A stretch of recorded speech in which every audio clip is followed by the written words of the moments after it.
Hello everyone and welcome along to the latest edition of the Bet It Right show in conjunction with Bet It Right. We are industry leaders regarding football data and I am delighted to say that once again we will have a full preview of some of the key fixtures coming your way this weekend. Make sure you like, subscribe, tell your mates about betitright.com because it will help you bet better. As always, Dean Selvey, who has been in red-hot form, is alongside me to look ahead to this weekend's game. We'll head into the kit room, the tactics room, our regular strands. And Dean, well done. You keep firing in the winners. You're gaining thousands of new followers by the minute, and unsurprising. Before we look ahead to this weekend's fixtures, as I say, firstly, well done for more winners on the Bet It Right show. Thanks, tremendous work, as always, patting himself on the back. Yeah. Do my crocodile clap, my ketchup bottle, and my I want to talk before we talk about this weekend's fixtures. What happened to PSG? How did they throw that away? It's Pochettino's infected them with Spursiness. Well, actually, it's more PSG-ness though, isn't it? After the whole Barcelona debacle a few years ago, but it's similar to Man United, and we talked about them last week. You know, they've thrown all these players in. They've got all these players in on free transfers. Sergio Ramos has been injured, obviously. They've got Donnarumma and Keylor Navas isn't happy. And they've got Wijnaldum and he's not even in the team. And then you've got Messi just jogging around. And Neymar looks just a shell of the player that he was 2 years ago. And then you've got Kylian Mbappe, who's just, unbelievable. But it's just not a team, is it? It really just isn't a team. Benzema, a hat-trick from him. He was exceptional. Vinicius was very good. They're a decent side, Real Madrid. Do you think they will be troubling the Cities and the Liverpools of this world later on? I'm not sure. I'm really not sure. The first leg just showed their limitations, and Vinicius can be really hot and cold. The age of the team, can they get through all of the games? Toni Kroos is struggling last night with a bit of an injury. Luka Modric, 36, but last night running around like a 10-year-old. Just unbelievable. What a player he was last night. What a player he's been for so long. I just don't know whether they've got enough to get themselves over the line when it comes into kind of games against City. But last night was just an amazing spectacle. You know, we shouted the game up last week. I called PSG draw no bet and the overs. Obviously, the overs copped. PSG looked like it was home and dry, and then Donnarumma just decided to play 1v1 in his own box. Which, how do you price that in to the game, thinking he's going to do that? But an amazing game. What a game.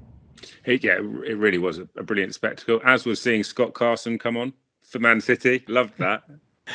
That's just perfect, right? Just finish his career, just come on in the Champions League. What a moment. I was looking at Twitter to see what was trending and stuff during the game last night, and if people were talking about Mbappe or people were talking about this, that, and the other. And I just kept seeing Scott Carson pop up. And I was yeah, quite right. What's going on? Was it you telling me that he's like unbelievably like him and Edison are like so close? They're like best mates.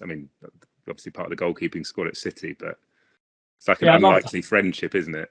But the ability to do that in a game like that, Champions League, that's just a brilliant moment for him. And Man City march on. I don't think he'll be in goal for the next round though. We march on. We march on to the kit room. You're going to take your kit off for us, Dean. I am. I'm going to take my kit off and I'm going to get my kit on. So right now, ladies and gentlemen, this is the moment you've all been waiting for. These are the messages that I get. Maybe 1 week you'll see a smart transition like in Fight Club where they, but for this week, the kit, big reveal right now is here. And here we have it. This is our shirt for this week. Another cracker. Although I'm not sure about Elite Sportsman and KFC, but this is our shirt from our friends at Surprise Shirts for the week. Another lovely shirt, Ollie. What do you reckon? I like it. There's plenty of clues on there. I'll give you a few more. Yeah. What do they say in the box? Well, I've taken the box and I've added a couple just to try and make it a little bit, well, not harder, but a little bit more information. They're founded 17 years ago, so a new club. This is the 2021 shirt. They share their ground with a rival club, and they wore this shirt when they finished bottom of the league, and it only returned 19 points from 26 games, which is kind of, I guess I feel kind of at home saying those statistics now, what with Everton and everything, and it's blue. But yeah, this is our shirt from our friends at Surprise Shirts. And just to remind everybody and all the listeners that Bet It Right, that you can go onto their socials, surpriseshirts.co.uk on the website, at Surprise Shirts on Twitter, and surprise_shirts on Instagram. And if you have, like, this shirt is a rival shirt. So when you go on there, because they deliver surprise shirts, and you're not sure what you're going to get, you can actually tell them, you know, countries or regions of clubs that you don't want to receive. So that, say if you're a Man United fan and you go on Surprise Shirts and you buy a shirt and suddenly a Man City shirt turns up, that won't happen. So that's another great feature from the guys at Surprise Shirts, and another cracking shirt that I'm looking forward to wearing for the rest of the show. All right, looking good on you. If you know the shirt, the team that Dean is wearing, put your answer in the comments on the YouTube show, underneath the YouTube show, and the fastest finger first there, we will give a shout out to next week. So good luck. As I say, I think it's an easier one, certainly than the first one, which was very hard. But I'm very sure hard plenty of people guess? get it right. Very hard to guess or very hard to say, Ollie? Everything, the whole shebang. It would have taken me a long time to pronounce it and guess it. So anyway, all right, good stuff. From the kit room, should we go to the tactics room? What have you got for us this week, mate? Let's do it.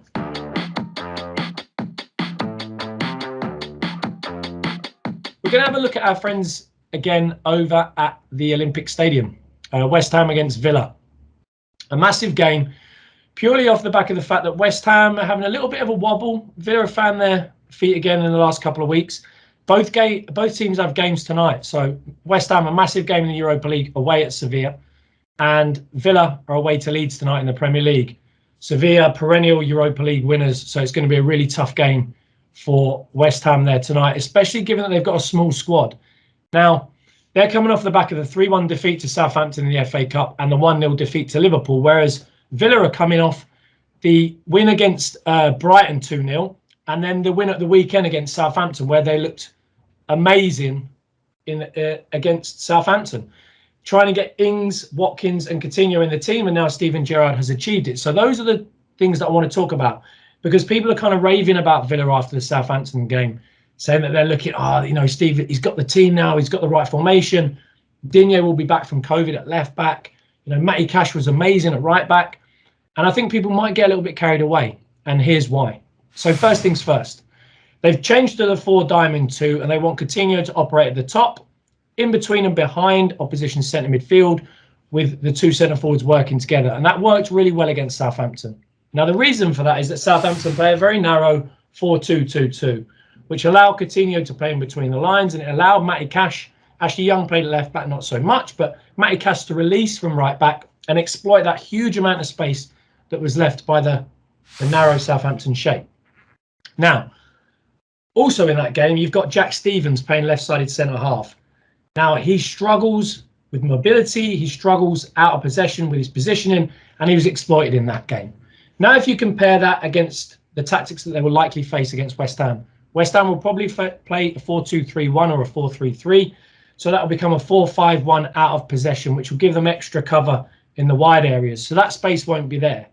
Now remove Jack Stevens, put Zuma in. Again, a better centre half. Also, I think Declan Rice may be given a little job to guard Coutinho in the pocket and to stop him playing. And that right side that they liked to expose through Cash, you've got Tyrone Mings releasing there from left-sided centre-half, much better on the cover than the right side of the Villa defensive back four. So I think that kind of taking that performance against Southampton and just saying, right, it's automatically going to be the same against West Ham is definitely not the case. And another thing in this game, West Ham play a lot better when they have a lot of possession. When the opposition have possession, they can counter-attack. And in this game, it's going to be one where they may share possession, Villa may sit in. So there's a lot of tactical battles in this game that will actually impact how the game flow will go. And when you look at West Ham recently, their attacking metrics are down, their defending metrics are up. And Villa only had 35% possession in their games against Brighton and Southampton. So I think this is a game where actually Gerrard will sit in again, allow West Ham to have the ball, prevent them from counter-attacking like we talked about last week against Liverpool. So this could be a game where really people go, oh, wow, Villa, they're back. They've got Ings, they've got Watkins, Coutinho's playing well. Let's lump on Villa. And I'm saying to everybody, wait for the games tonight. West Ham have a full squad. There may be rotations, there may not. Injuries may come out of this Sevilla game. And I do think it's a game where you're going to have to wait for the teams and look at that formation and see how the matchups are. But the bet for me in this game potential is going to be Villa on a plus handicap, but only if it's available closer to plus a half. I do think this is going to be a game, most likely a draw, and it could be one with very few goals where the teams cancel each other out in those areas. Not going to be as open as Southampton, but if you can get Villa on plus a half, that would be my bet. Plus a quarter if you want lower odds, but that's going to be probably down in your early 1.7s.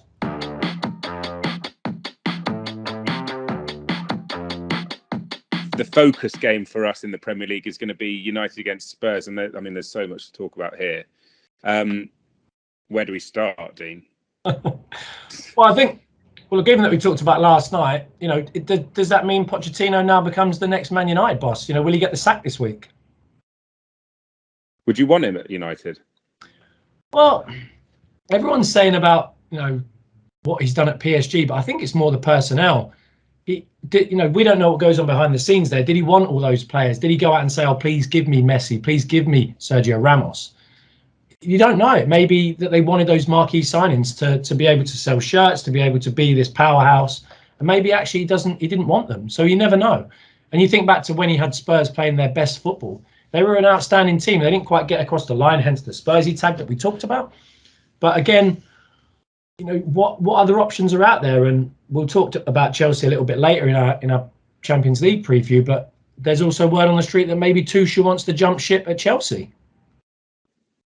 Well, yeah, there's plenty to discuss at Chelsea, given the sanctions that have been imposed, which we'll talk about, as Dean says, when we get to the Champions League preview for next week. Ten Hag's been talked about. Apparently, he's been having English lessons and things like that. So we'll see how that plays out. But when you look at what Tottenham did against Everton, I kind of get the impression that Tottenham are like an inconsistent racehorse. They'll put in a performance that can be Group 1 class, deemed as Group 1 class, as we saw against City when they set up well and took advantage of their opportunities, and then they go to Burnley and it doesn't click, and then they come back and they rout Everton, who didn't set up particularly well against them. But yeah. So is that what you're seeing with the data? Is it roll a dice and see which Tottenham turn up? Yeah, for Tottenham, it's really about what the opposition do. If the opposition come out like Everton did, try and press, play a high line, leave big spaces, City on the front foot, controlling the possession, giving them space to play behind. If Tottenham can counter-attack, then they are a top team. And United are under pressure here. We've got the whole news about Ronaldo. Supposedly it was his hip flexor. Then he doesn't sit on the bench against City. He goes back to Portugal instead of staying with the team. That doesn't sound like a hip flexor to me. And obviously you've got these kind of rumblings about who's going to be the next manager. So there's lots underneath the surface there. Conte was shouted up as a potential manager, but then supposedly the feedback that they got from Chelsea about him was negative. So he ended up then going to Spurs. But with Spurs, it really is about the opposition. Now, the reason I liked this game and this matchup to have a chat with our users about is, Man United are in 5th, Spurs are in 7th. 2-point difference. There's 1 point between them and Aston in the 4th spot for the Champions League. So the league is really hotting up underneath City and Liverpool. It's going to be a really exciting finish to the season. And Man United, after that, mauling at City, drawing at home to Watford 0-0, a game that we previewed, and Watford on the plus handicap there. And obviously they play Atletico Madrid on Tuesday in that massive game in the Champions League, whereas Spurs will be on the training ground, they'll be resting, they'll be getting ready for the game. So I think United coming in with huge pressure at Old Trafford. And when I look at the two centre-halves, we talked about it last week when we did the City game, can Maguire, can Lindelof, can Varane defend against top players? And we saw against Manchester City that Spurs on the counter-attack are good enough to remove even the best centre-halves in the world. And Maguire, Lindelof and Varane definitely don't fall into that category. So I think here, Spurs, if they go aggressive, if they go with that 3-5, more that 3-5-2 they did against Liverpool earlier in the season after that small rest, where they went really aggressive, looked to break quickly, it could be a really tough game for United. And the real reason that I wanted to talk about this game is I was just so shocked at the price that is available on Spurs. Now, there's a few ways that you can look at this. If you want to be really conservative, you could take Spurs plus a half. And if they get a draw, you're taking home 1.79 are the odds there. Now, plus a quarter. So we're looking at that half. If there's a draw there, is 2.08. And I was thinking, this can't be right. Draw no bet is 2.43, and Spurs to win is 3.5. And I'm thinking, I know you said that they're a little bit like a kind of an inconsistent racehorse, but just with everything going on at United, a game extra at Madrid, Spurs' quality on the counter-attack, United not being able to defend at all, I think Spurs are massive odds in this game. And I think that people should go all out and just go Spurs to win, take the big odds at 3.5 and see if they can fill their pockets with money. That's interesting. Yeah, Spurs. I when you said that, I'm surprised they're as big as they are. Yeah, even a draw no bet. If you're thinking, it could be a draw. United could come in and tuck in and just try and get through the game after having a difficult midweek. Still at 2.4. What did you say? It was 2.48, 2.43. 2.43 on a draw no bet. But near enough 6-4. I mean, yeah, surprising.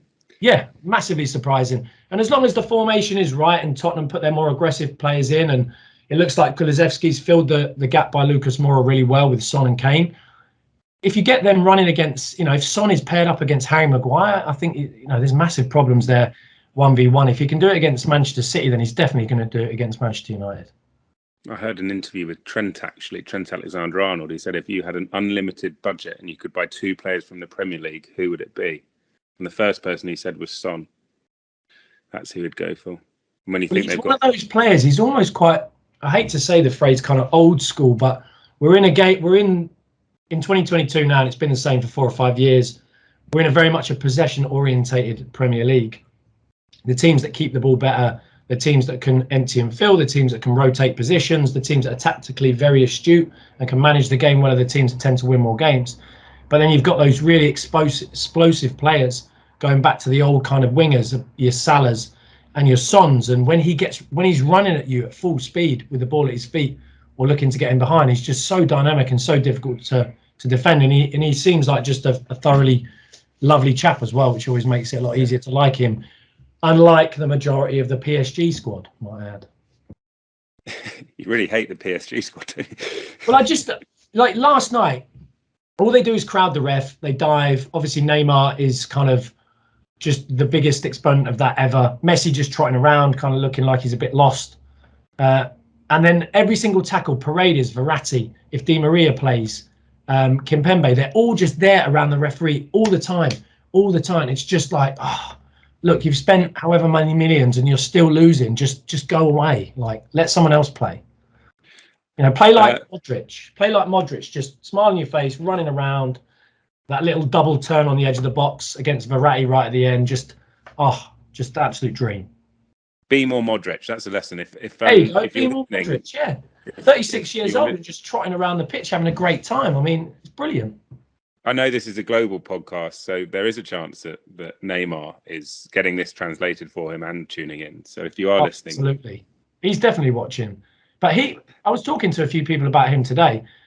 I was shocked at his performance last night. When he used to get in those little pockets in the final third and face defenders up, he would just be tricks and 1-versus-1 and so difficult to defend and would be drawing all those fouls. Last night, he'd get the ball in that position, he'd turn around, he'd just pass backwards and walk off 10 steps. And it was just really bizarre to watch. And he seems like he's going to become another Brazilian that was ultra talented in their early to mid-20s, who almost disappears from the game before he's 30. Your Alexandre Patos, your Kakás, your Ronaldinhos, original Ronaldo, a little bit different because of his knee problems. But a lot of these players, they just don't do it into their early 30s. Spurs is the bet in the Premier League, according to Dean Selvey on this week's edition of the Bet It Right show. You're going to take us to Europe now. What are you flagging for this week's European fixtures?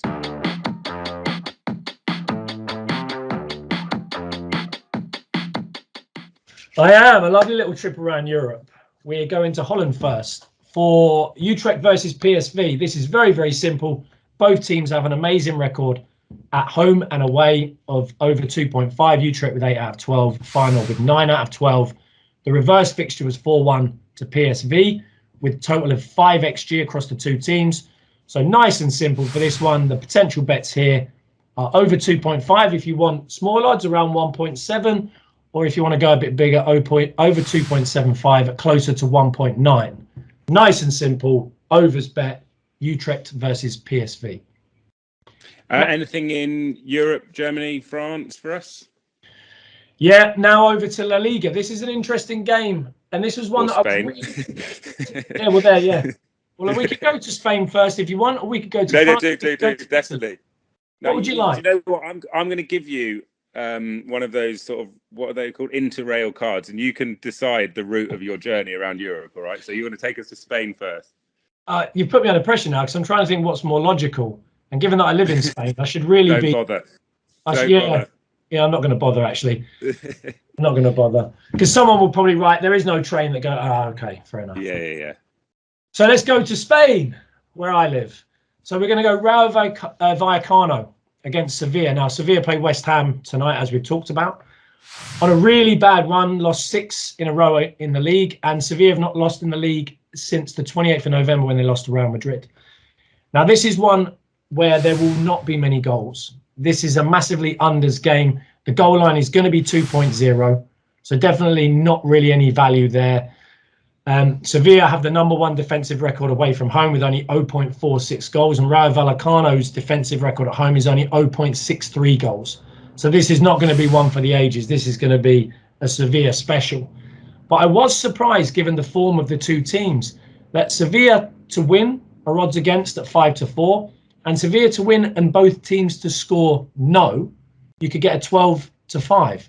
So this is a game where I think it'll be 0-0 for a long time. Sevilla to edge ahead just purely because in that second spot in the league, challenging to stay close to Real Madrid, and Rayo Vallecano on a terrible run. They can get over the line, and I think that's great odds for such a top team, even though their form away from home hasn't been great. Next up on our little interrail journey, we are going to France. Liga, and we have the perennial strugglers Metz at home to Lens. Now, I picked this game because Metz have been there or thereabouts for relegation for a few seasons, struggling along, and it looks like this year the trapdoor is going to finally open and gobble them up. Joint bottom at the moment with Bordeaux. Lens, a very much rock and roll team up and down, lots and lots of goals. Metz 1 win in 8. The return fixture was a 4-1 win for Lens, and Metz have the worst defensive record at home in the league with 1.8 goals. And they have the worst XG at home as well with 0.72. They've won 1 game at home all season out of 13. Now, Lens can be a little bit hit and miss, but they have a lot of quality, far more than Metz for me. So I do think that even money on a Lens win is great odds. So that would be my bet in France. Our final journey is to one of my favourite countries in Europe, a league that I spend a lot of time on, and that's Italy. And 2 teams that I think we've never talked about on the show. Bottom of the league, Salernitana, against the great entertainers. They've now taken that title away from Atalanta, Sassuolo. Now, Salernitana lost 5-0 last weekend. Sassuolo won 4-1. And they're just an amazing team to watch. If there's any coaches that watch this show or people that are really interested in tactics in football and interested in wanting to learn about positional play and how coaches teach that, Sassuolo are a great example of that. They have a couple of really good young Italian players, Fratesi in midfield, Scamacca centre forward, Raspadori in the 10, Domenico Berardi playing off the right, Traore playing off the left. And they're just a really, really good team. They build through the thirds, really aggressive, loads of combination play, great team to watch. 8 points behind 6th place in the Euros, and Salernitana are rock bottom, 10 points from safety. Now, looking at the data, Sassuolo have the 2nd best attacking outputs away from home in the league, almost 2 goals a game, and they do give up 1.6. They are very much just an open, expansive let's go, which is why I love them. 12 out of 14 of their games have been over 2.5, and 9 out of 14 of their games have been over 3.5, which is amazing. Like, we know that Italy, it's had lots of goals this season, but even for Italy, that's amazing. 9 out of 14. So for me, potential bets here, you could go a couple of different ways. Single on the overs and take over 3.0. If there's 3 goals, get your money back, likely to be more. Sassuolo -0.5 on the handicap, which for me is a straight 1-2x. I think that's way, way, way too good. Or you could combine them. Go Sasson over 2.5 double or Sasson over 3.5 double. So you can have a little play around with it there, depending on how much you want to stake, how much you want to win. But for me, Sass will go there, nice and open, big pitch, and they should dominate that game. I'm going to keep you in Europe, though. You're not allowed to leave the train quite yet because you've got to stay on there till midweek next week for the second half of the last 16 fixtures in the Champions League. And obviously, I think United versus Atletico is obviously a very big game, isn't it? All to play for in that. What do you think of next week's Champions League fixtures? Well, I had a look at these, similar to what we talked about last week on the show. Kind of talked about Bayern and how those games went. And I think the Lille versus Chelsea game is a really difficult one. As you mentioned earlier, with what's happened to Abramovich today, I think it'll be one of those games that we just have to avoid. And I would recommend people to do the same thing. I mean, what could be going on inside that club at the moment? It's a really difficult one. And Thomas Tuchel talking about potentially going to Manchester United, and it's a really difficult one there. And with Chelsea being so good defensively, with a 2-0 win going away to Lille, the line is 2.5, the handicap is 3/4. I would say that will be a very tight game, but probably one to avoid because of the external problems with Chelsea at the moment. United Madrid? United Madrid, I expect to be an open game. We talked about Atletico Madrid last week in our Betis preview. They went on to win both bets, which was brilliant. Them draw no bet and over 2.5 to continue their run of being a very high scoring and very open team away from home. And they've got to smell blood with United. They've got to want to go there, maybe set up the same way that they did in the first leg, going into that 5 at the back, but then breaking out into that 3-5-2 or 3-4-1, 3-4-2-1. With João Felix trying to find those little pockets. The XG from that game, the first leg, was terrible. It was only 1.1 across the two teams. But I do think that game's going to have goals in. Because if United go ahead, they'll have to come out and they'll have to be expansive. And then I think Madrid have got enough to get some goals on the counter-attack there. So, and the line is 2.25. So I'm going to go overs there between United and Atletico Madrid. Any other games to flag? Well, the Juve-Villarreal game, Juve are going pure prime Juve at the moment. 15 out of 17 league games under 2.5. They are just the under 2.5 kings. 2-0, 1-0, 2-0, 1-0, 2-0. And it is just like that. Boom, boom. First leg 1-1. The line is 2.25 here. The handicap is a half. It's a one single goal game. Again, for me, it's a swerve. There's nothing there for me. In the final game, the Ajax-Benfica 2-2 in the first leg. The handicap is 1.25. It's a game the bookies expect Ajax to win, which I do as well. The line is 3.5. The XG for the two teams was 3.1 in the first game with 4 goals. I expect there to be goals again here with them just chucking everything at it, both teams. So similar to last week, I would say over 3.5 in the Ajax-Benfica game.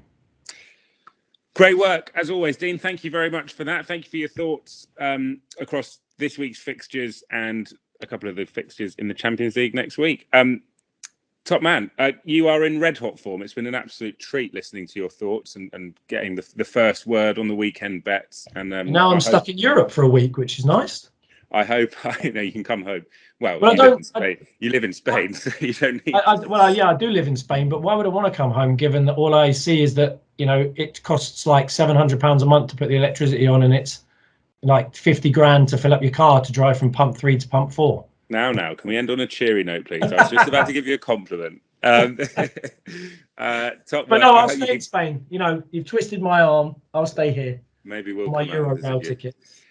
You've been in red hot form. Keep it up. I hope you have plenty of winners this weekend. Good luck to our listeners, our viewers, our users. Don't forget, as I said at the end of every show, but betitright.com, you can get all the stats and info and data that Dean talks about and flags on the website. So head there, tell your mates about it, like, subscribe this show, comment on the kit room on our YouTube show, comments below there. And we'll see you not next week, the week after. Cheltenham Festival means I'm sadly out of action next week, but I'll be back in a couple of weeks for more of the same on the Bet It Right show. Thanks, Dean. We'll see you next week. Thank you. 2 weeks. Yeah, see you then. Top man.